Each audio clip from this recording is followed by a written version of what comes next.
Majo.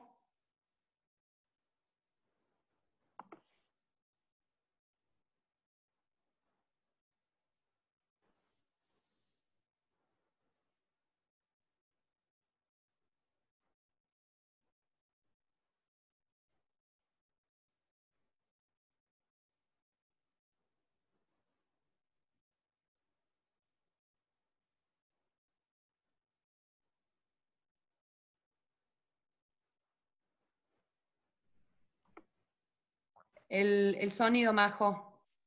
Pero no tengo, vos me has muteado. ¿Ya está? ¿No? Ah, entonces no estoy muteado. Perfecto.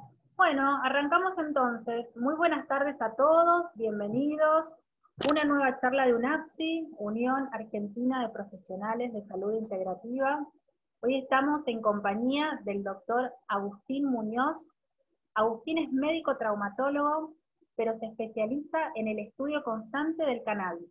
Hoy veremos desde lo macro a lo micro y también teniendo en cuenta aquellas preguntas que quieran hacernos, así que nos van escribiendo y nosotros vamos tomando las preguntas y cuando el doctor termine vamos a compartir con ustedes las dudas.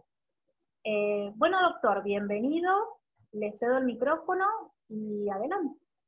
Bueno, ¿qué tal? Hola María José, muchas gracias por la invitación, muchas gracias a la audiencia por interesarse en esta temática.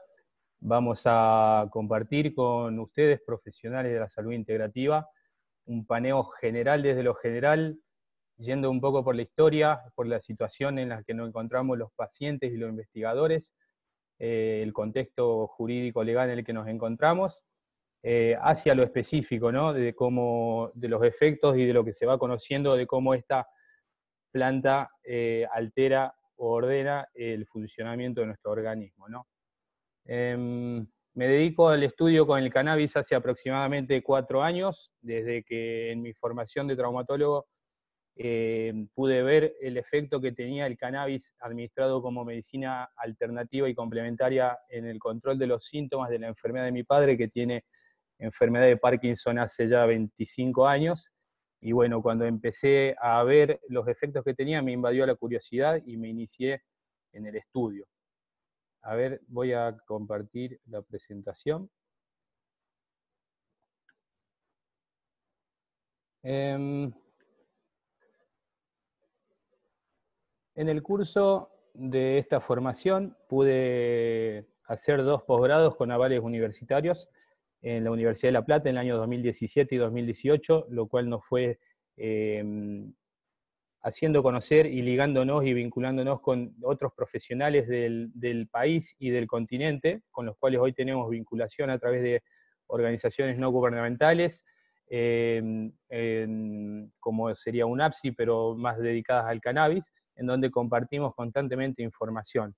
Aquí en Tucumán hicimos un centro de atención, de asistencia y asesoramiento terapéutico sobre los tratamientos con derivados de la planta de cannabis, y me desempeño como presidente de una asociación civil sin fines de lucro que se dedica a la investigación con plantas medicinales y con medicinas alternativas no contempladas por el sistema sanitario. Empezando por definiciones, para que no nos... Hay veces que se confunden algunas terminologías o que los medios o el periodismo intenta confundir. Tenemos que tener bien en cuenta las definiciones, ¿no? ¿Qué es cannabis medicinal? Es el cannabis que se usa con el fin de tratar o aliviar un síntoma, una dolencia o una enfermedad. Debería tratarse de una sustancia legal y con estándares de calidad médica y de producción, más un médico que acompañe el tratamiento.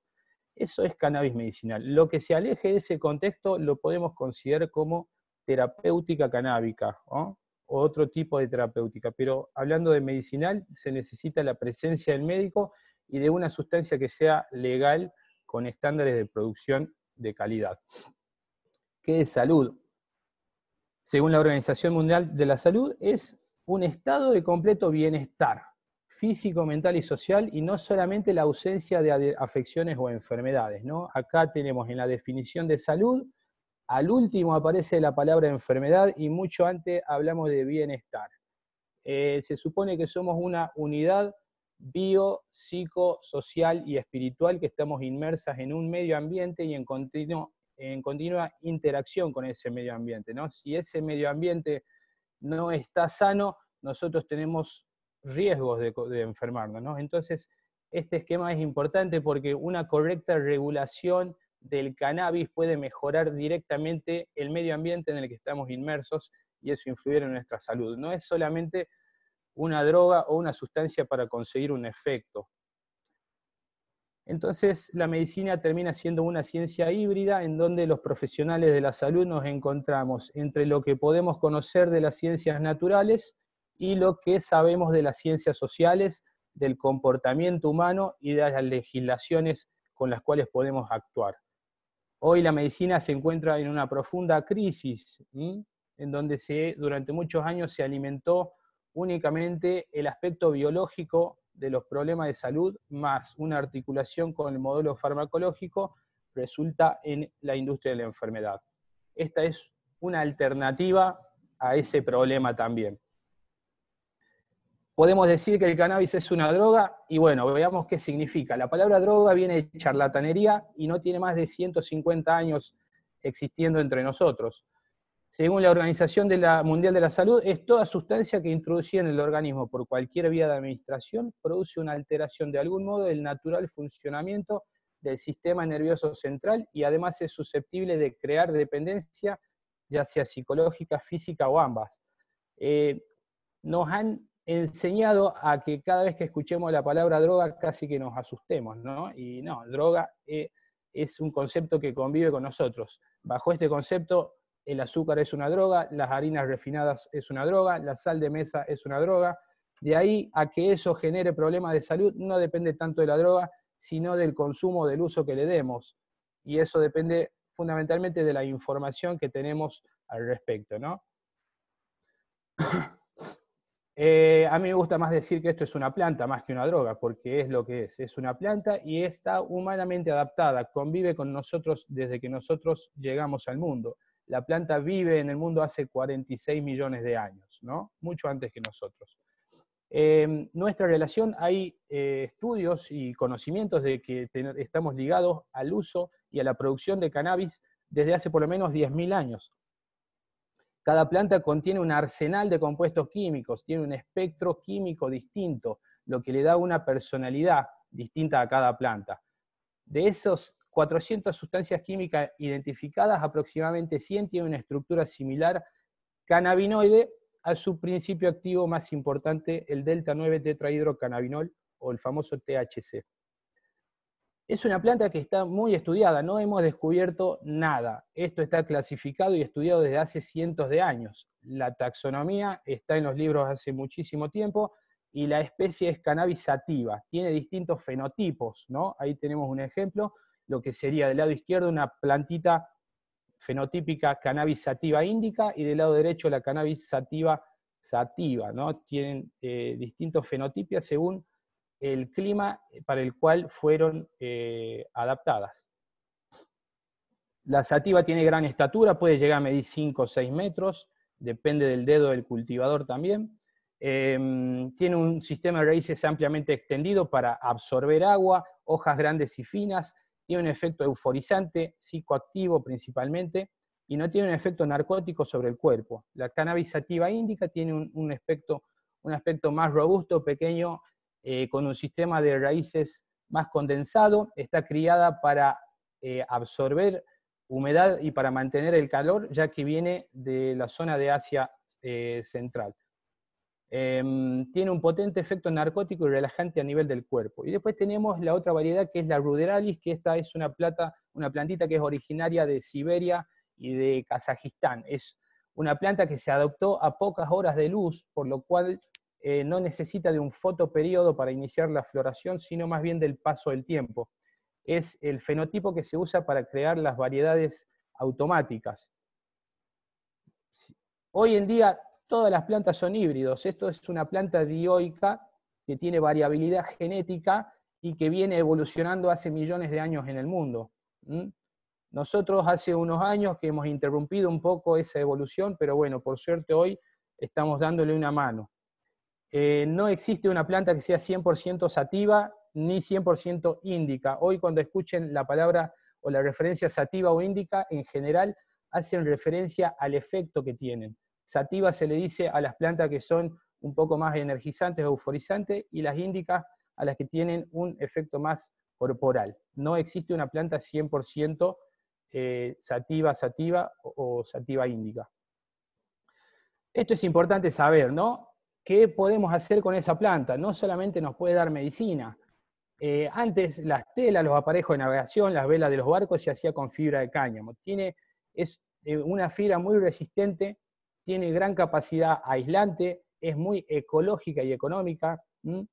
Esto fue un superalimento toda la vida, el famoso aceite de cáñamo, muy rico en ácidos grasos esenciales, proteínas de alto valor biológico. El biocombustible se hace desde fines de 1800, acá hubo también un interés de la industria del petróleo.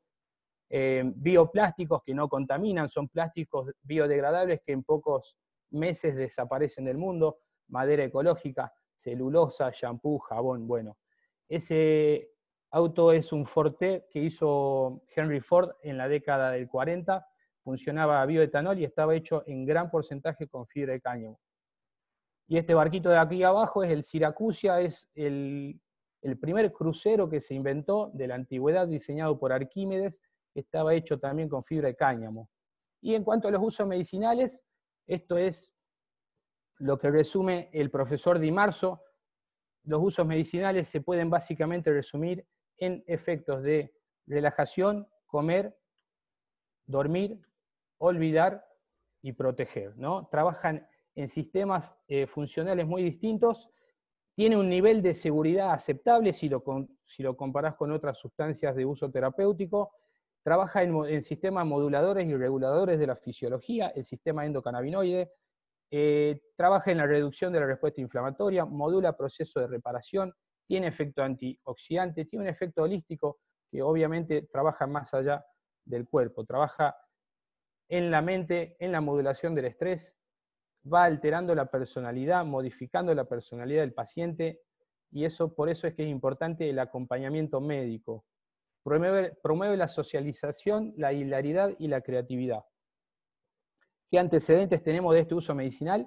Lo más antiguo que se encontró de que alguien prescriba cannabis tiene más de 5.000 años y viene del imperio ancestral chino. Shennong, un emperador chino que era herbario y médico, recomendaba el cannabis contra el paludismo, el beriberi, la constipación, los dolores articulares y los padecimientos femeninos. De ahí en adelante tenemos registro de casi todas las civilizaciones antiguas que nos antecedieron el uso de cannabis como medicina.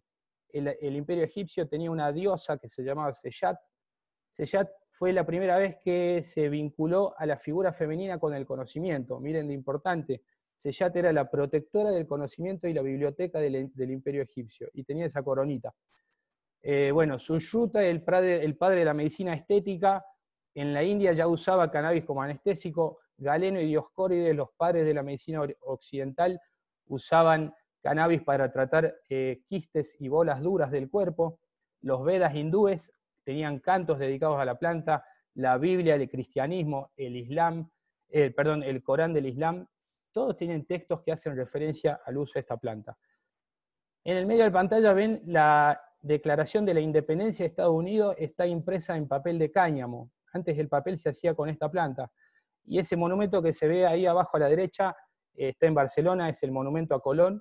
No sé si esto es algo bueno que hizo la planta, pero le sirvió de medicina, de alimento y de material de construcción para las carabelas a Colón. Por eso es que le hacen ese homenaje al cáñamo.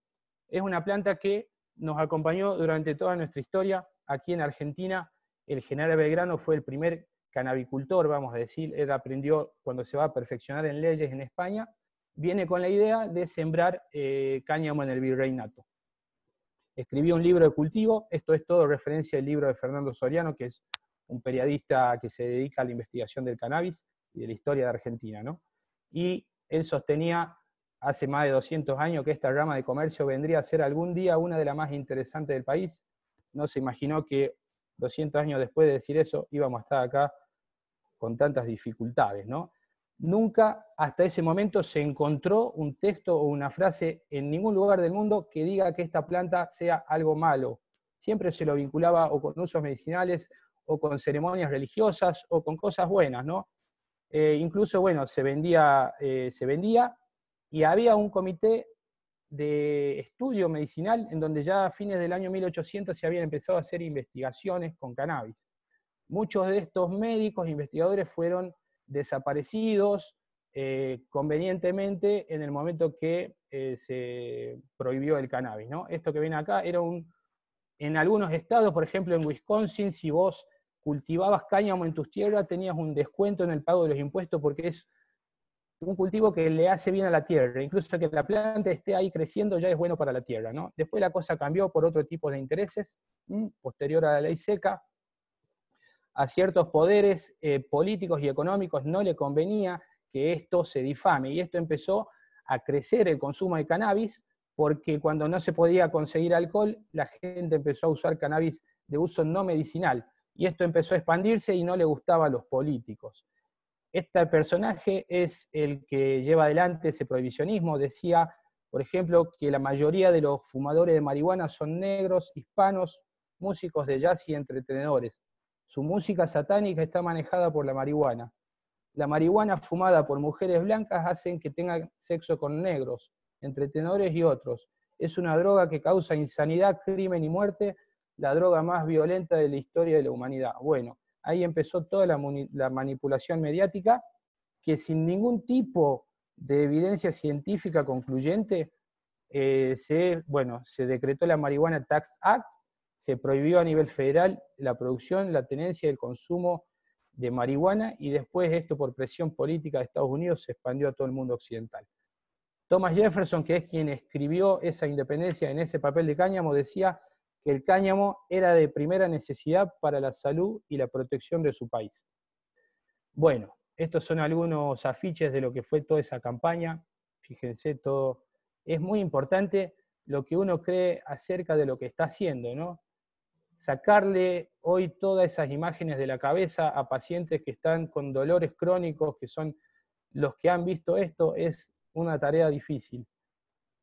Pero acá el profesor Raphael Mechoulam nos empezó a hacer las cosas fáciles. Y acá empieza, digamos, la historia moderna del cannabis medicinal. Raphael Mechoulam en Israel y simultáneamente con el profesor Lumir Janus en Checoslovaquia, empezaron a estudiar la planta ilegalmente, peleándose de la policía, y empezaron a descubrir los principios activos que tenía la plantita. Hoy se sabe de qué manera, qué tiene esa planta y cómo trabaja en nuestro organismo. Se sabe, y es mucho lo que hay que investigar.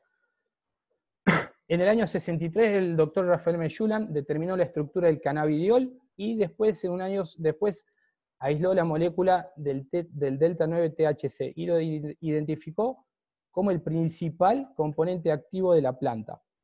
Los primeros estudios científicos sobre los efectos del delta 9 THC se realizaron en 1970, y en 1988 se descubrió que las células cerebrales tienen receptores naturales específicos para el THC. Se denominó receptor CB1, y ese fue un descubrimiento un poco loco. Nosotros tenemos en nuestro organismo naturalmente receptores para las moléculas que fabrica esta planta. Y todo esto dio origen a la identificación del sistema endocannabinoide, que es el responsable de los efectos de los cannabinoides en el organismo. Fíjense el tiempo que pasó desde que se descubrió el THC en el año 64 hasta el año 88, que se descubrió el primer receptor a nivel cerebral. En la década del 90 se dieron muy buenos descubrimientos y cada vez se descubren más cosas. El tema es que no dejan investigar en humanos todavía. Bueno, el sistema endocannabinoide es un sistema regulador capaz de modular gran variedad de efectos fisiológicos. Está formado por ligandos endógenos, que son los endocannabinoides que se descubrieron después, receptores específicos y mecanismos de síntesis y degradación. Los endocannabinoides son reguladores lipídicos derivados del ácido araquidónico, entre los que se encuentran amidas y ésteres de ácidos grasos. Sus principales dianas moleculares son los receptores cannabinoides CB1 y CB2, que también se unen varios de los componentes de la planta de cannabis sativa. De hecho, primero se descubrió que los componentes de la planta se unían a los receptores, y después se descubrieron los endocannabinoides. Los endocannabinoides muestran una actividad cannabimimética, es decir, reproducen la mayoría de los efectos descritos por los derivados del cannabis. Los endocannabinoides endógenos. Tenemos la anandamida o noraquidonoiletanolamida, descrita por el profesor Devanes y colaboradores. Es una etanolamida con un ácido graso de cadena poliinsaturada. De todo es derivado del ácido araquidónico. De ahí la respuesta que tienen los mecanismos de inflamación. Después se descubrió el 2-AG en el año 95, la vidoramida, la araquidonoildopamina y la oleoildopamina, y se están descubriendo más. Nosotros fabricamos cannabinoides endógenos para modular procesos fisiológicos. Hay veces que nosotros no podemos producir lo que necesitamos por factores externos o internos, y ahí es cuando, usando los cannabinoides de la planta, podemos estimular nuestros receptores cannabinoides teniendo respuestas similares a los endógenos, ¿no?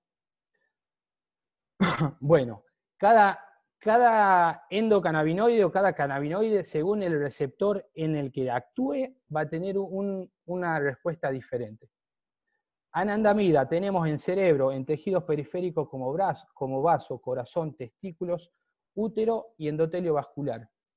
Las áreas del cerebro que tienen mayor concentración de anandamida son la corteza del hipocampo, el estriado y el cerebelo.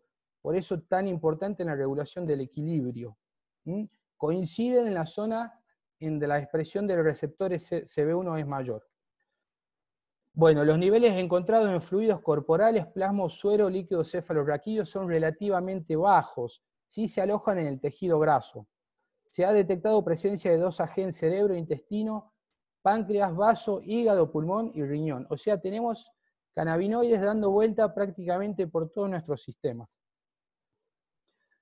Los niveles de estos endocannabinoides no solamente que están en distintos sistemas, sino que varían según la demanda y en respuesta a distintos estímulos, en distintos estadios del desarrollo y en diversas situaciones patológicas, lo que resalta la importancia fisiopatológica del sistema endocannabinoide y posibilita la intervención sobre este sistema con fines terapéuticos. O sea, actuando sobre la modulación de nuestra fisiología, podemos tener efectos que nos sirvan para controlar los síntomas y signos de muchas enfermedades.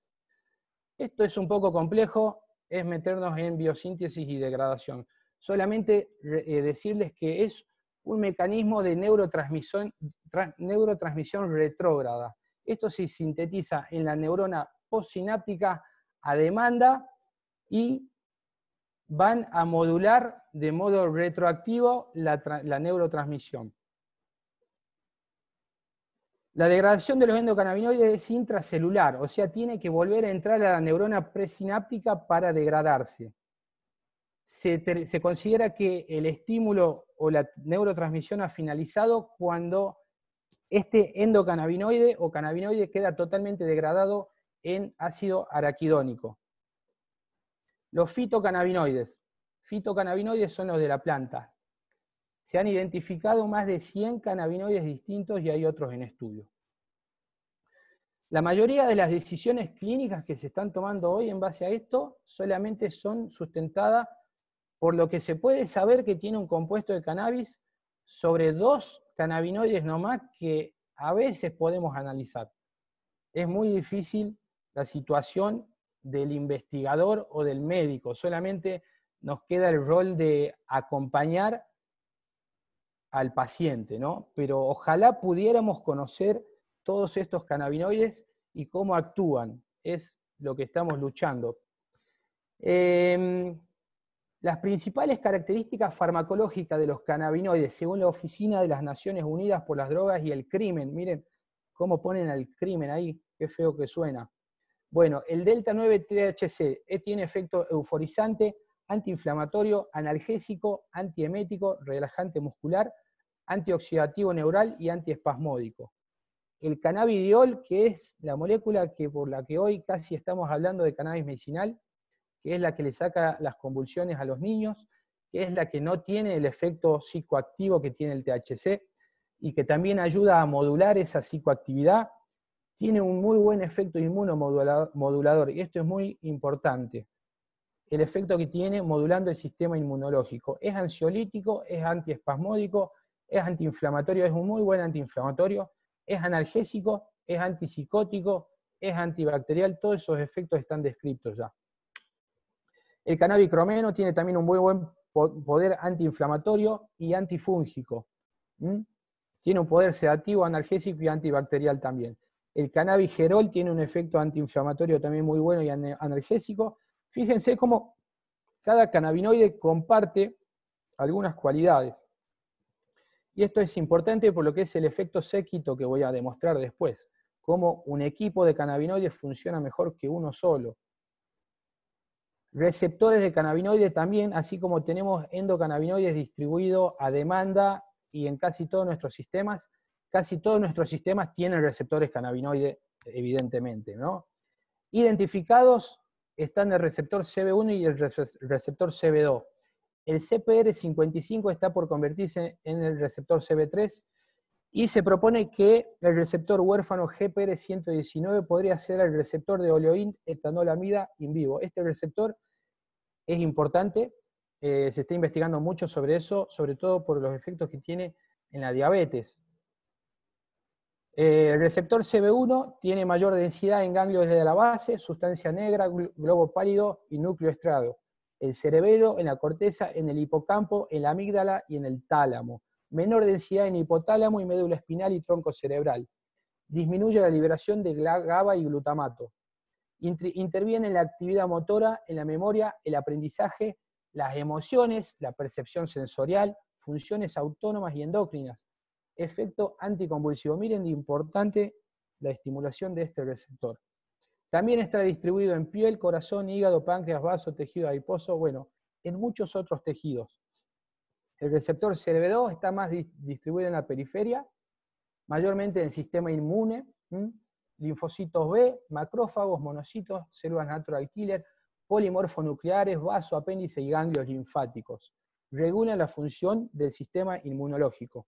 También en las células glías de sostén del sistema nervioso, células progenitoras neuronales, corteza cerebral, hipocampo, globo pálido, áreas límbicas y mesencefálicas. En el corazón, en tejido endotelial, en hueso, en hígado, en páncreas, y está relacionado con la liberación de citoquinas y procesos inflamatorios. También están ampliamente distribuidos. El GPR55 que le decía también, y el receptor huérfano 119 que aumenta la liberación de insulina al actuar directamente en las células betas del páncreas. Eso es algo muy bueno que se está investigando, además de que parece que suprime la secreción de glucagón, lo cual esto tiene una buena perspectiva en lo que es el síndrome metabólico y el tratamiento de la obesidad. Lo que les decía del mecanismo de neurotransmisión retrógrado,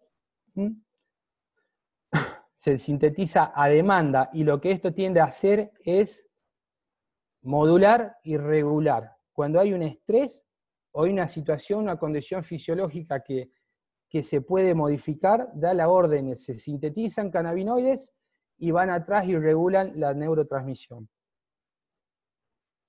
Bueno, hay distintos tipos de receptores, distintos tipos de cannabinoides, según dónde actúe cada uno, es la cascada de señal que van a activar con mecanismos intracelulares. Científicamente comprobados para el tratamiento del dolor, sobre todo el dolor crónico y neuropático, por bloqueo e inhibición del impulso nervioso a varios niveles, además del efecto antiinflamatorio. También tiene un efecto sobre el ánimo, sobre las emociones del paciente, y esto lo que hace es aumentar el umbral de percepción, o que aún a veces estamos viendo que el dolor puede estar, pero no afectar tanto la calidad de vida. Estímulo del apetito. Esto es muy útil para pacientes oncológicos que necesitan comer, que necesitan energía para afrontar su tratamiento, y que no solamente eso, sino que los quimioterápicos le producen vómitos, intolerancia, y bueno, esto es un muy buen paliativo de los síntomas o de los efectos adversos que generan los quimioterápicos también. Tiene un efecto antiemético, antiespasmódico, antiespástico. Es muy bueno para todos los procesos espásticos del sistema nervioso, sobre todo la esclerosis múltiple. Glaucoma es uno de los principales efectos que fue comprobado científicamente, disminuye la presión intraocular, tiene un efecto neuroprotector, enlentece la progresión de enfermedades neurodegenerativas el uso de CBD es muy útil y muy bueno en el acompañamiento de la demencia, del Alzheimer y de otros procesos neurodegenerativos, ¿no? Tiene un efecto antitumoral, esto está comprobado in vitro y en modelos animales en ratas, por dos mecanismos diferentes. Por un lado, le devuelve a la célula tumoral la capacidad de apoptosis, ¿no? Toda célula tumoral pierde esa capacidad, por eso es que el tumor crece indiscriminadamente. Se ha visto que el THC induce la apoptosis de la célula tumoral. Y por otro lado, también inhibe la angiogénesis tumoral. El tumor deja de producir vasos sanguíneos y no tiene cómo alimentarse. Bueno, tiene efectos antitusígenos, broncodilatador, más allá de lo que uno pueda decir que a veces fumar marihuana pueda tener un efecto nocivo sobre los pulmones, no. Aunque fumar no es conveniente desde el punto de vista médico. Sí está buena la opción de la vaporización para suplantar los efectos pirolíticos que tiene el efecto de fumar. Antiobesidad, adicciones, ¿no? Esto es algo novedoso, ¿no? No solamente que no tiene un peligro de generar adicción, sino que sirve mucho en el tratamiento de adicciones. El efecto séquito. Esto es importantísimo y está comprobado ya, por eso es que la industria de los remedios, no puede sintetizar un medicamento o aislar una molécula de la planta y que sea tan eficiente o eficaz como el extracto puro de la planta con todos sus compuestos naturales. Los preparados completos de cannabis sativa son mejores herramientas terapéuticas que los cannabinoides aislados, tanto en términos de efectos como de tolerabilidad. La interacción entre estos compuestos se denomina efecto séquito o entourage, término acuñado por primera vez por el doctor Rafael Meyulam en 1998. La planta no solamente que tiene cannabinoides, sino que tiene otros compuestos químicos que son comunes también a otras plantas que tienen efectos medicinales. Los más importantes de esto, y de lo que se está avanzando mucho en la investigación, son los terpenos. Por ejemplo, el limoneno tiene efecto antidepresivo, ansiolítico, el pineno tiene un efecto antiinflamatorio, el mirceno trabaja sobre el insomnio, tiene un efecto antioxidante, el cariofileno trabaja también sobre el dolor crónico o sobre el insomnio. Es mucho más útil, y lo vemos nosotros los médicos en la práctica, cuando un paciente usa un espectro de cannabinoide completo comparado con un cannabinoide aislado, que es lo que te permite la legalización actual, ¿no? Conseguir solamente un derivado de un cannabinoide importado. Eso tiene un espectro terapéutico bastante limitado. Toxicidad, si vamos a hacer una comparación, por ejemplo, el paracetamol tiene dosis letal comprobada, 13 a 25 gramos de paracetamol te pueden producir la muerte, y es de venta libre. El alcohol, dosis superiores de 500 miligramos de etanol en 100 mililitros de sangre se considera letal. La cafeína tiene dosis letal, la sal, ni hablar, con entre 0,75 y 3 gramos de sal por kilo de peso te puede producir la muerte. La aspirina, 200 a 300 miligramos por kilo, te puede producir la muerte.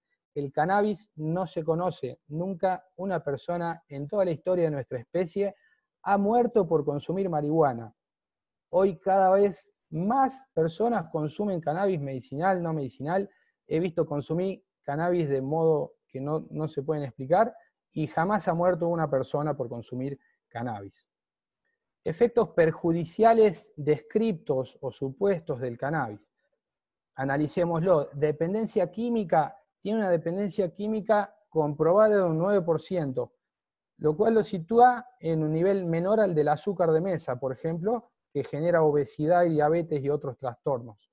¿Hay personas que pueden crear adicción a la marihuana? Sí.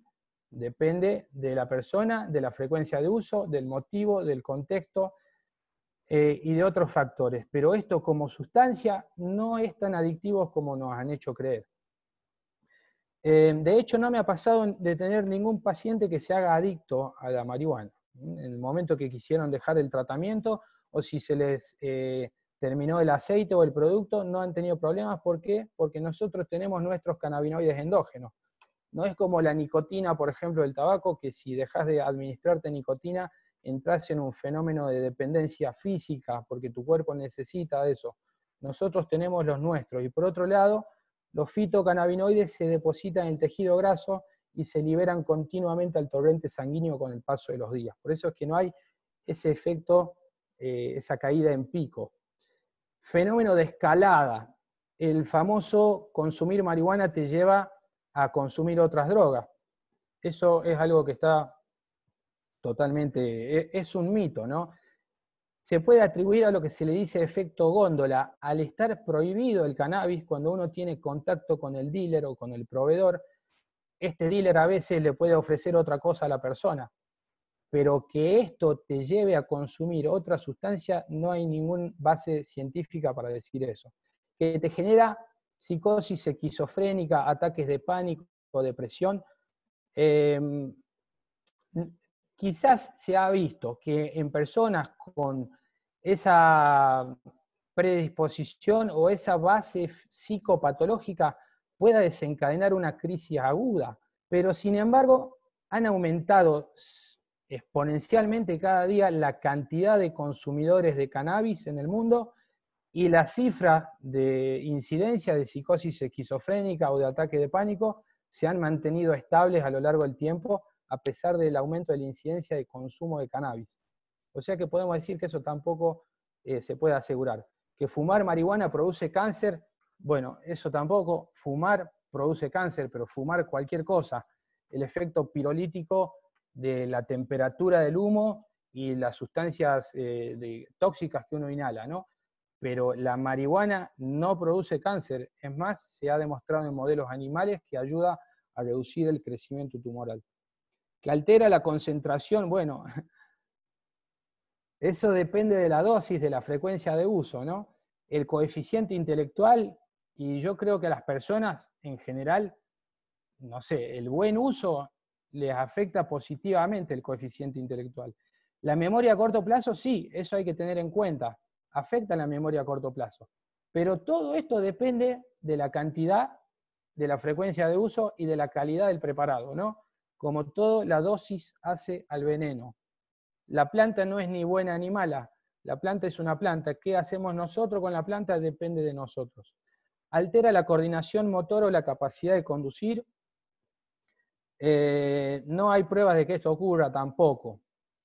El cannabis medicinal, esto es porque algunas personas que se inician a consumir un aceite o se inician con esta terapéutica dicen, manejo maquinaria pesada, o soy chofer de colectivo, o bueno, hay que evaluar el riesgo-beneficio, ¿no? Muchas veces la ansiedad con la que uno puede manejar una maquinaria puede producir peores problemas que manejar sin ansiedad esa maquinaria, ¿no? Si nos pasamos de cannabis, no te recomiendo manejar una maquinaria que pueda poner en peligro tu vida o la de gente que está a tu alrededor. Sí te recomiendo que si usás ese tipo de maquinaria o tenés ese tipo de responsabilidad, consultes a tu médico antes de hacerlo, ¿no? Porque puede hacer como no, todo depende del uso correcto. Efectos no deseados.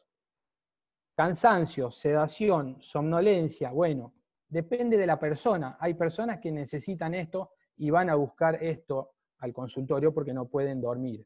Alteración de la conciencia, sí, pero hay veces que eso es positivo, ¿no? Hay veces que un pequeño cambio en la conciencia ayuda a la persona a que encare su tratamiento de otra forma o su enfermedad.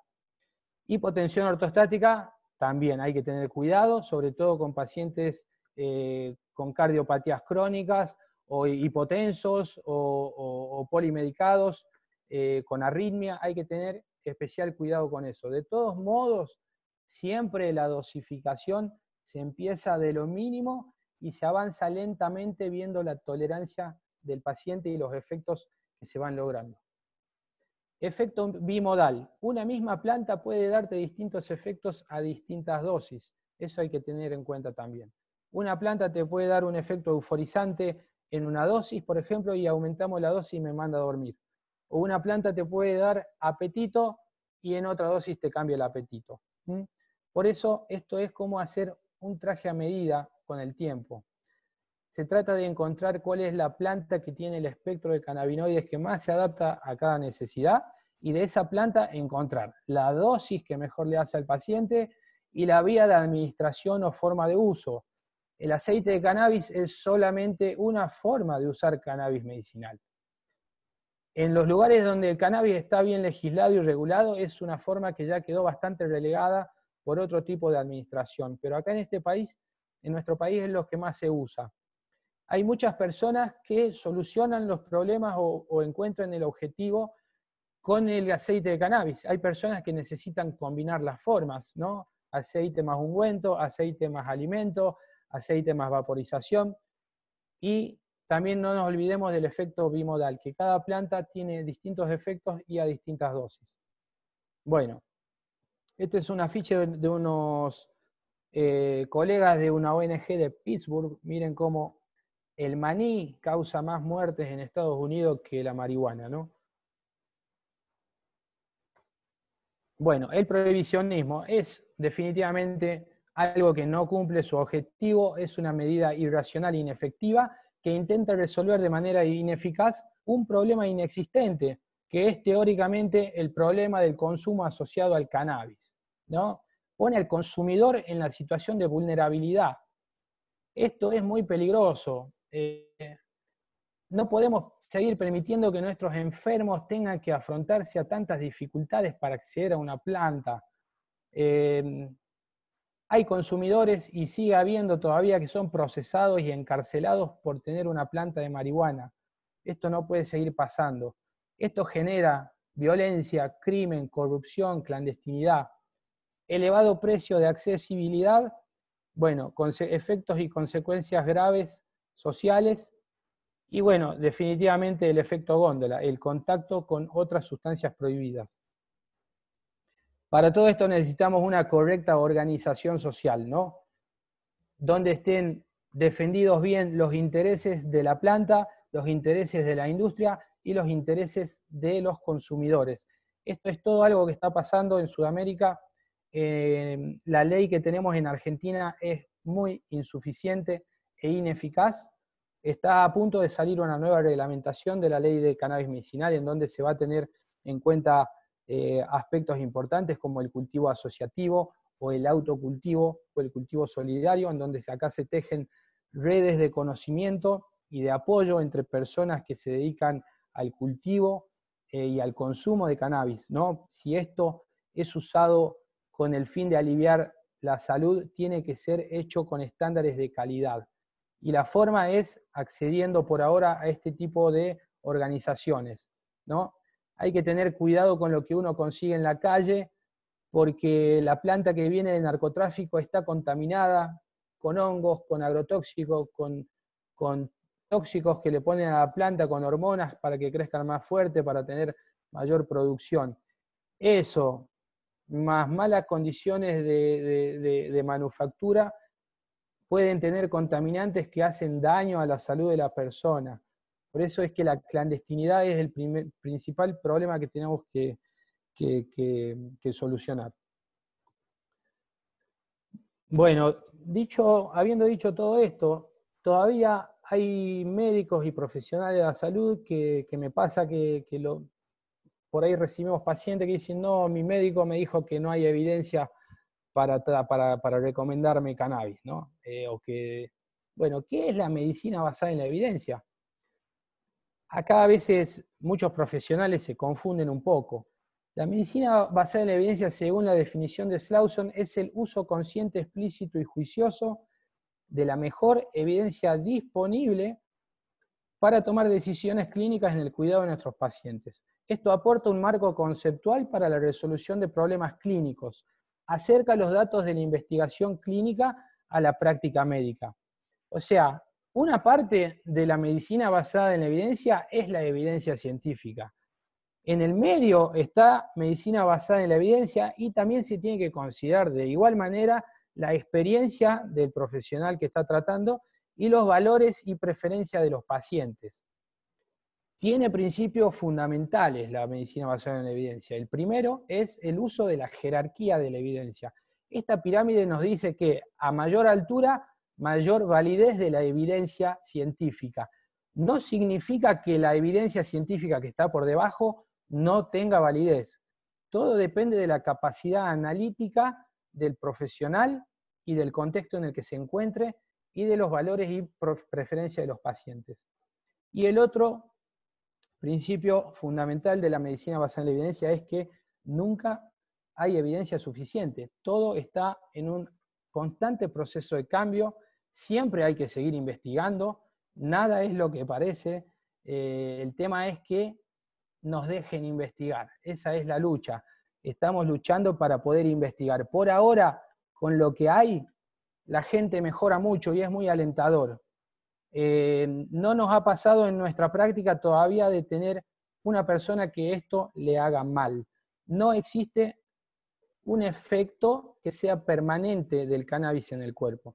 Todo depende de la dosis, y si la dosis o la frecuencia de consumo disminuye, ese efecto por ahí no deseado desaparece.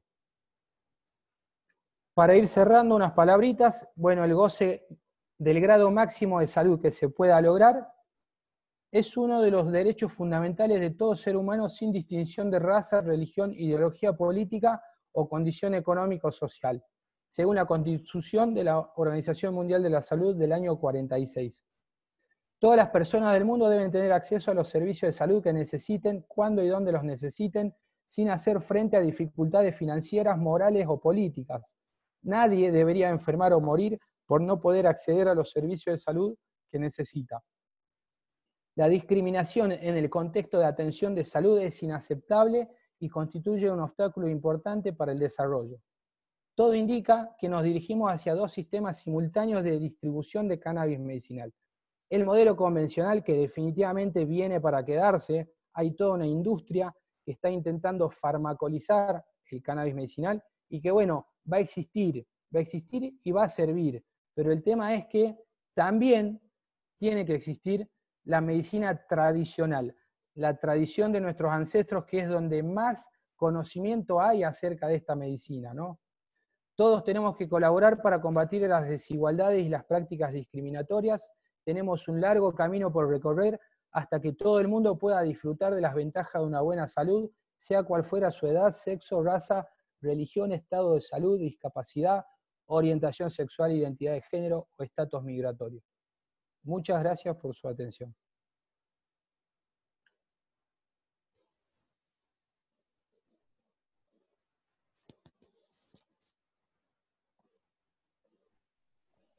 Muchas gracias, doctor Agustín Muñoz.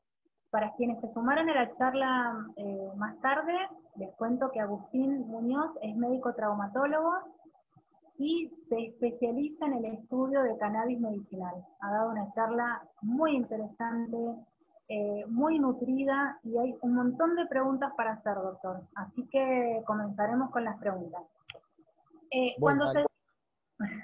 Cuando dice que no se deja estudiar en humanos, ¿cuáles serían las trabas para no poder estudiarlo? Bueno, fundamentalmente que es una sustancia que no está aprobada por la FDA. Bien, o sea que no se conoce ni farmacocinética ni farmacodinamia digamos, de estos principios activos que usted estaba nombrando. En el cuerpo humano no te dejan investigar con más. Perfecto, bien. Primera pregunta. Segunda pregunta, Karina, ¿cómo sería la vaporización del cannabis? Al ser un aceite, es un aceite volátil. Lo que se vaporiza es la materia vegetal. La flor, el cogollo, es un dispositivo parecido a los vaporizadores esos eléctricos.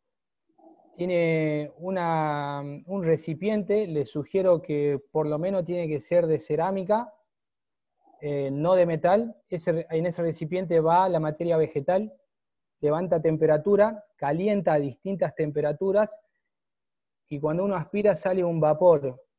Según la concentración o la temperatura que uno vaporice, y según la planta que vos pongas ahí adentro, es el efecto que vas a lograr. Para las crisis agudas de dolor, por ejemplo, es mucho más eficiente que el aceite, ¿no? Es más práctico el uso, pero bueno, el tema que tiene es que consume mucho cannabis y bueno, eso cuesta plata. Claro, Esa es la perfecto. pregunta, no sé si se refería a eso. Ahí, ahí vemos si la participante desea ampliar la pregunta. Otra pregunta, ¿por qué afecta la memoria? Afecta la memoria a corto plazo. ¿Cuál sería ese mecanismo? Probablemente sea la pregunta. Esto es un mecanismo que a veces tiene buen efecto, por ejemplo, en el trastorno de estrés post-trauma, ¿no? Lo que hace es perder la hilaridad. Al paciente lo dispersa un poco y se conecta con otro pensamiento. Entonces vos te olvidás de lo que estabas haciendo recién. No es que quedás perdido. Tu cabeza se conecta con otro hilo, entonces te olvidás. Depende de la tolerancia del paciente, del tipo de planta y de la frecuencia de uso, como todo. Ese efecto es fugaz y es totalmente reversible si se interrumpe el consumo de cannabis. Y es la memoria a corto plazo, ¿no? No la a largo plazo. Claro, bien.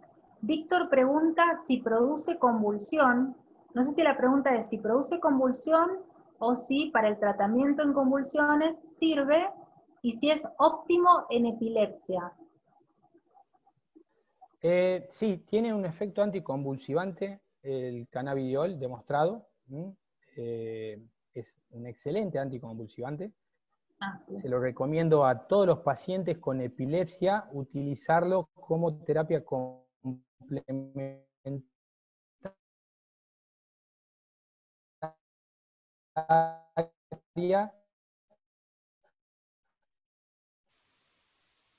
a su tratamiento médico. No puedo decirte, mis pacientes con epilepsia han tenido Karina grandes mejorías. pregunta, la obtención del aceite, su método de obtención. Me imagino que es tal vez un poco complejo. Bueno, sí, hay distintos métodos de extracción, ¿no? Yo no soy un productor experimentado, lo mío va más de lo anecdótico. Hay distintos métodos de extracción, cada uno con sus preferencias. Cada cultivador prefiere un método distinto. Hoy lo que se está analizando mucho es la extracción con CO2 supercrítico. La extracción por prensa también es un método que te permite optimizar mucho la materia vegetal. La que más se usa es la extracción con alcohol de cereal tridestilado. El macerado también va muy bien para los dolores. Eso podría ser una tintura madre, ¿no es cierto? La tintura es otro proceso de extracción con alcohol. Bien. Sí, sí, en donde, bueno, el medio del solvente es alcohol en vez de aceite. Perfecto. Roberto pregunta si este documento lo puedes compartir o reenviar al correo, a diferentes correos. Va a quedar grabada la charla, ¿verdad? Queda grabada la charla, es verdad, es cierto. Bueno, ahí está la respuesta. Renzo pregunta, ¿cuál es la dosis adecuada para tomar el aceite? Bueno, depende para qué lo quieras tomar, sobre todo, depende quién lo quiera tomar, depende de la vía de administración también. La dosis es personalizada. Yo le digo a mis pacientes, esto es como ir haciendo un traje a medida en el tiempo. Hay personas que cualquier camisa le queda bien y hay personas que tienen que ir a buscar la camisa que mejor puesta le queda. Lo bueno es que ninguna te deja desnudo, ¿no? Vos vas probando y vas viendo con cuál te sentís mejor. Cada planta tiene algo que enseñarte. La dosis depende de la planta, de la vía de administración, del motivo por el que la uses. Totalmente, opino igual. Bueno, por ejemplo, yo tengo el caso, mi hermano lo utiliza para dormir de noche. Duerme Exacto. espectacular. Me pasó una vez que lo probé y no dormí en toda la noche. O sea, me hizo el efecto totalmente contrario. Bueno, por eso es que es tan bueno el tema del cultivo personal. Nosotros acá somos defensores de la naturaleza. Vos cultivás, tenés 5 macetas, ponés 3 macetas distintas, con 3 variedades distintas. Vos usás una para ir a trabajar, una para dormir y una para ir a jugar al tenis. Depende qué efecto quieras. Entonces vos conocés cuál planta te hace bien y vas conociendo la dosis. Es la manera más natural de tener tu medicina a disposición. Perfecto. Conocer la dosis a veces lleva tiempo, a veces no. depende también de la tolerancia y de la personalidad del paciente. Hay veces que hay personas que cualquier aceite le hace bien a dosis mínima, y hay personas que la tenés que ir llevando, que tienen que mejorar la alimentación. Es importante esto, muy importante, sobre todo las personas con procesos autoinmunes, con artritis, con artrosis, disminuir el consumo de harinas refinadas, de azúcares, de grasas animales, de lácteos, de quesos. Tratar de agregar una comida orgánica basada en vegetales, en ácidos grasos, poliinsaturados, tratar de comer muchas semillas, nueces, quinoa, comida orgánica, almendras, leche de soja, leche de palta, todo inclinándose para lo vegetal. Evitar las carnes rojas una vez a la semana o dos como mucho. Tomar mucha agua, fundamental, por lo menos 3 litros de agua. La energía que saca tu cuerpo para curarse también tiene que venir de un buen lugar, ¿no? Eso es importante, la alimentación por un lado, por otro lado, la parte psicoafectiva.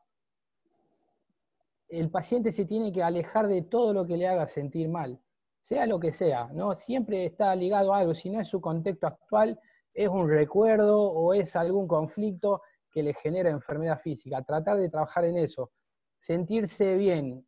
Esta planta es una herramienta muy útil para usarla en el camino de sentirse bien. Es como un hacha bien filosa para ir a talar árboles, digamos. Al hacha lo uso yo, si tiro el hachazo voy a lastimar un árbol, digamos, ¿no? Si yo la uso, me alimento bien, trato de alejarme de lo que me hace sentir mal, hago actividad física, voy probando distintas plantas, y así en ese camino, a mediano y a largo plazo, los efectos son mucho mejores que si uno lo usa como una droga para sacar un síntoma, ¿no? Esto no es una aspirina que la tomás y a las 6 horas tenés que tomar otra porque se fue el efecto. El efecto es acumulativo y progresivo, va cambiando el paciente, la tolerancia, las plantas, la genética, todo eso. Por eso es que el acompañamiento terapéutico es bastante importante al momento de evaluar los efectos finales, ¿no? Totalmente, y también te sumo un poquito más como licenciada en nutrición con el tema de la alimentación. Todo lo que estamos aprendiendo y sumando para estar mejor tiene relación con herramientas que uno puede ir adoptando, que a algunos le hace bien una cosa, a otros le hace bien otra. El tema de la alimentación, hay personas que dicen no, porque la dieta vegetariana es la ideal, la dieta cetogénica es la ideal. El tema es entender la dieta como estilo de vida y comer lo que realmente nosotros vamos descubriendo que nos hace bien. Yo siempre que tengo un paciente y tiene alguna enfermedad, le digo, bueno, a ver, esta enfermedad, lo que comes tiene relación con lo que está pasando. Hagamos una lista de lo que comes y veamos qué relación puede llegar a tener como para ir haciendo descarte o para poder dejar lo que realmente es bueno. Y bueno, trabajar un poco también en ese concepto de la dieta como estilo de vida. Ir sumando herramientas que nos hacen bien para lograr una salud óptima. Bueno, eso es lo más importante, es la base, digamos. La mayoría de nuestros problemas de salud vienen en la comida y en el agua, ¿no? Sí. Y en el aire que no sabemos respirar también. Y en el aire, no nos enseñan a respirar, nos dicen desde que somos chiquitos que respirar es un acto inconsciente, ¿no? Exacto. Si aprendiéramos a respirar, somos inmunes a cualquier enfermedad, pero ni Totalmente. siquiera... Bueno, vos fíjate, podemos estar sin comer meses, un mes. Podemos estar sin tomar agua 3, 4 días, pero no podemos estar sin respirar. Entonces La el tema... respiración, meditación, es una gran compañera de esta terapia. Respiración y meditación, ¿no? Aprender a respirar, aprender a comer, aprender a hacerse cargo de su problema de salud, de entender por qué está enfermo y de trabajar para solucionar su problema. Hay que sacarle el concepto a las personas que vienen y creen que se van a llevar la solución de su problema en un frasco o en un comprimido. No, esto es un trabajo y la planta requiere de que uno la use y que la aplique y que genere conciencia. Si uno va llevando y entendiendo eso, casi te voy a decir que la mayoría de los pacientes que consultan por cannabis y se comprometen en ese tratamiento alcanzan resultados satisfactorios, ¿no? Hay personas que esta medicina no les va, como todas las medicinas, ¿no? Hay personas que intentan y ponen la mejor voluntad, y bueno, no les sirvió. Pero bueno, es la planta, es la persona, es el contexto, y muchas otras cosas que necesitamos aprender también. Totalmente. Doctor, otra pregunta, hay muchas preguntas. Me pregunta Blanca, protocolos en fibromialgia y qué día. Bueno, las personas con fibromialgia suelen ser personas con algún trastorno emocional, ¿no? Hay que ver qué tipo de dolor tiene. ¿Ah? Trastornos emocionales que se manifiestan a través del cuerpo. Los chinos hace 5.000 años decían no duele las articulaciones, duele la carga, por ejemplo, ¿no? ¿Qué tipo de carga lleva esa persona? Hay veces que algún porcentaje de psicoactividad en este tipo de pacientes hace que la persona pierda sus miedos, se relaje un poco, disminuya sus niveles de estrés, y su cuerpo, al recibir información emocional distinta, se relaja, ¿no? Hay personas, por eso no es solo fibromialgia, es una persona con un problema de salud. Hay que evaluar también el contexto. El cannabidiol, por otro lado, tiene un muy buen efecto relajante muscular. Si esa persona está contracturada, tiene cervicalgia, dolores de cabeza por la cervicalgia, tenemos que tratar de aflojar el cuerpo, ¿no? No existe un protocolo diseñado para la fibromialgia, porque depende de qué planta estemos tratando. En distintos lugares del país tratamos con distintos tipos de planta, porque la planta se adapta de distinta forma al clima. Entonces, cada planta vamos a decir que tiene un protocolo diferente. Pero en general, personas con fibromialgia, yo recomiendo el uso de THC, ¿no? Por más que esté prohibido, lo que sea, yo he visto muy buenos efectos en ese aspecto, ¿no? En el aspecto psicoafectivo. Cuando eso mejora, mejoran los dolores. Si no mejoramos con eso, el uso de CBD es buenísimo. Incluso si hay contracturas locales o dolores articulares locales, el uso de ungüento también va muy bien como un acompañamiento de la terapia sistémica con aceite. Perfecto. Y yo voy a sumar una cosita más en fibromialgia. Dieta sin gluten, sin lácteos y sin soja. Y si pueden sumar alimentos ricos en zinc, bienvenidos a la dieta. Doctor, ahora van las flores. Muchas gracias, doctor. Excelente la charla, muy buena charla. Muy lindo, la verdad. Gracias por los mensajes también para el doctor, para el ego del doctor. A ver, bueno, no leí nada, pero bueno.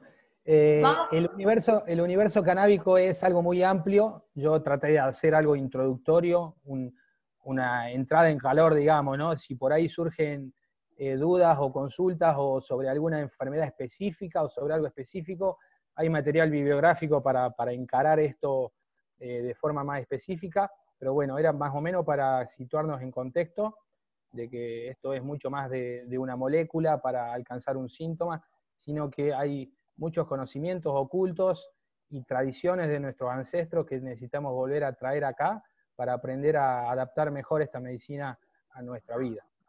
Totalmente. Yo siempre digo que las plantas son ordenadores frecuenciales de una frecuencia que nosotros tenemos tan bonita y que tenemos que volver a armonizar. Y la planta, primero que nada, nos entrega eso. Gladys pregunta, para insomnio, artrosis, ¿cuál sería la cepa y cómo se consigue? Bueno, una vez más, depende de dónde te encuentres. Hay muchas cepas que te pueden servir para el insomnio. Vos buscá, cuando vayas a comprar una cepa, que tenga, te sugiero un ratio 1:1, una igual proporción de cannabidiol y de THC. ¿Ah? ¿Por qué? Porque eso va a hacer que el cannabidiol module la psicoactividad del THC, pero que tengas el efecto beneficioso que tiene el THC para inducir el sueño, ¿no? El THC es muy bueno para la inducción del sueño. Te puede mantener vigil y energizado, pero en el momento que vos te querés dormir, te dormís. Y por otro lado, el CBD tiene un efecto ansiolítico y relajante muscular. Entonces, los dos te pueden dar beneficios. Si buscas, si tenés problemas de insomnio, no te sugiero una cepa que tenga predominancia de THC. Eso sí te puedo decir. Perfecto. Silvia pregunta, ¿se puede consumir en tratamiento con CDS? Sí, el CDS se puede consumir en tratamiento con todo. Es más, ponerle CDS a las plantas, no sabe lindo que crecen. Claro, oxigenamos la planta, bienvenido. Hay un efecto, hay material bibliográfico de que acá lo hicimos en Tucumán, en cultivo de tomate, elimina los microorganismos patógenos del suelo y eso mejora la microbiota normal del suelo. O sea que creo que puede servir para el cultivo. ¡Qué buen dato! Sí, si tomás CDS, no tenés ningún problema en consumir cannabis, no te preocupes. Sí te sugiero hacerlo un poco alejado de la toma, por lo menos 1 hora, porque el efecto antioxidante del cannabis te puede un poco disminuir el efecto del dióxido de cloro. Perfecto. Mariana pregunta, ¿cómo se calcula la dosis? De lo que ella sabe es difícil de titular. ¿Y cómo sabemos la diferencia entre cada planta y su efecto? En la conferencia mencionó el autocultivo. ¿Cómo se germina y cultiva? Mariana es médica. Bueno. Varias preguntas. Sí, mira, la dosificación siempre se empieza desde lo mínimo y se avanza de a poco. ¿Qué es lo mínimo? Si hablas de aceite, 1 gota a la mañana y 1 gota a la tarde. Sea de la cepa que sea, si vos no tenés un paciente que conozcas la tolerancia que tiene al cannabis, por ejemplo, o si es una cepa que nunca has usado en esa persona, te recomiendo empezar de a poco. Por un lado, porque acá poca dosis no significa pocos efectos. Cuando vos tenés por ahí el espectro de cannabinoides adecuado para la necesidad de la persona, a veces con 1 o 2 gotitas alcanzás el efecto que buscas. Por otro lado, para evitar la aparición de efectos no deseados. Si vos empezás con una dosis más alta de la tolerancia de ese paciente, puede aparecer un efecto indeseado. Si vos empezás progresivamente a subir la dosificación, podés optimizar los efectos buscados y retardar o evitar que aparezcan los efectos no deseados, ¿no? ¿Qué significa eso? Que cada 5 días, si no encontrás el efecto que buscas, agregás 1 gota. Si el día 5, por ejemplo, esta persona consulta, vamos a decir, por insomnio, ¿no? Si el día 5 sigue con problemas para dormir, agregás 1 gota por toma, 5 días más. Y así progresivamente hasta que encontres el efecto buscado, sea el efecto que sea la cepa que sea y sea la persona que sea. No podemos hablar precisamente de una dosificación de esto hasta que no tengamos productos estandarizados y legislados. Es difícil saber la dosificación precisa, aún teniendo un aceite que ha sido cromatografiado, ¿no? Porque también la composición del aceite va alterándose a medida que pasa el tiempo. Para empezar, siempre con la dosis mínima y avanzás despacio. El tema del cultivo, esto es una plantita que crece como cualquier otra. Es conseguir las semillas, ponerlas a germinar, y de ahí la mandás a la maceta. Le das amor y agua y la planta crece. Le pones música y después te la metes en el cuerpo y te alivia los dolores. Es todo un proceso natural del cual hay muchísimo para aprender. Es cuestión de animarse. Yo tengo muchos pacientes que vos les hablás de cultivo y se agarran la cabeza y a los 6 meses tienen sus plantas, ¿no? Porque es increíble. Y cuando uno tiene sus plantas, realmente vemos que los efectos son mejores. Porque hay un proceso natural que vos lo que le das a la planta te lo devuelve, ¿no? El autocultivo es una solución integral, económica y ecológica y natural al problema de abastecimiento. Perfecto. Patricia, no entiendo mucho la pregunta, la voy a leer tal cual. ¿Qué correlación tiene de la relación de los fitocannabinoides con los efectos? ¿Hay posibilidad de análisis? Por lo que entiendo, lo hacen en la Universidad de Rosario. ¿El que más se consume al menos o el mayor proveedor? A ver si podés Bueno, darme. sí, te recomiendo que, a todo el mundo le recomiendo que analice la sustancia que está consumiendo, ¿no? Primero, para ver que tenga lo que te dicen que tiene. Segundo, para conocer qué es lo que te da el efecto que te da. Vos conociendo qué estás consumiendo, podés predecir o estipular un resultado. Hay distintas universidades que se dedican al análisis de la sustancia. Sé que hay en La Blanca, en Bahía Blanca, en La Plata, en Mar del Plata, en Río Negro, en Las Grutas, en Córdoba, en Rosario, en Santa Fe, en Tucumán, en Salta. Hay distintas universidades y por suerte cada vez son más que se dedican al análisis cromatográfico del producto, ¿no? Eso es esencial. Si lo pueden hacer, háganlo. Perfecto, bien.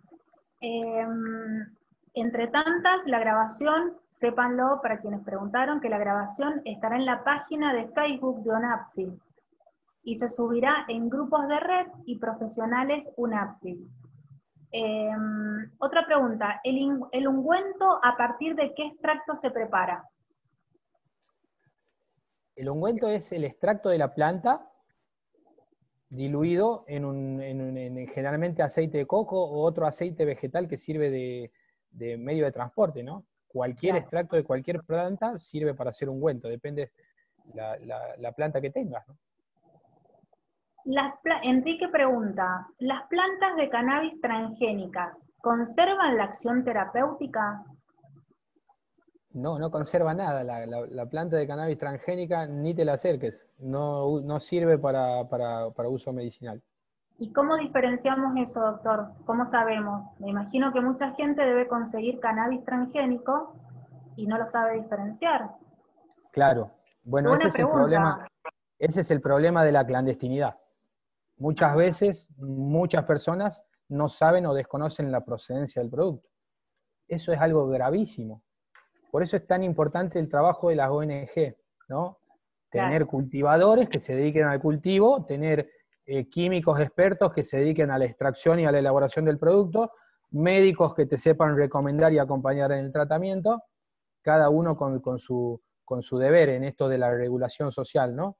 Pero sí, si no conoces la procedencia o la trazabilidad del producto, es un peligro. Perfecto. Doctor, le agradecería bibliografía, dice Karina. Bueno, ya le voy a pasar a Karina que me Le vamos pase a un mail. pasar junto con la charla. Bueno, agradecimiento de Adriana, agradecimiento de Gladys. Adriana dice muchas gracias, excelente, y a seguir apostando a ayudar a las personas a sanar con todo lo que nos ofrece la naturaleza, integrando los diferentes conocimientos, sobre todos los ancestrales. Totalmente, a eso tenemos que volver. Bueno, muchísimas gracias. Espero que sirva y que, bueno, estos, si se dedican a la atención en salud, es algo que cada vez va a ir creciendo exponencialmente más. Un poco para que estén orientados a la hora de saber recomendar a esa persona sobre cómo utilizarlo, o que ustedes mismos se animen a investigar sobre esta alternativa que realmente les puede producir grandes beneficios en el control de los síntomas de sus pacientes. Totalmente. Doctor, las últimas dos preguntas. Una, ¿se potencia su efecto ya sea tomando o... justo perdí, entró otra pregunta, pero decía con el DMSO, si se potencia su efecto. No, bueno, no existe un estudio que pueda corroborar eso. ¿No? Bien. Y la última pregunta sería, un poquito más arriba,